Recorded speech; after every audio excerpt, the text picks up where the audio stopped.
زنان خودنمای کلوچ و نیم برهنه که تن و توش خود به نمایش میبراره، شما زنان گمراه گشته از دین و مذهب دوره، خودتون به مردم اروپا مانند کردگی.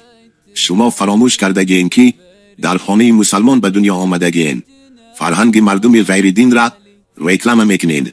این کاری بسیار زشت بوده. آیا همون مردم اروپا فرهنگ ما مسلمانان را در بین خودشان ریکلام میکنن؟ هرگز نه.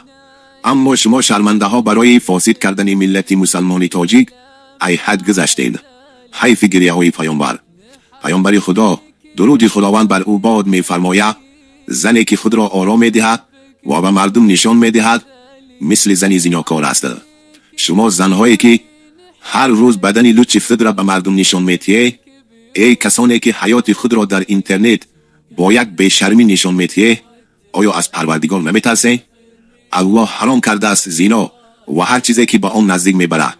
شما خود را بازاری هوس‌های مردم کرده اید. شرم نمیدارید از خدایی که هر لحظه شما را میبیند؟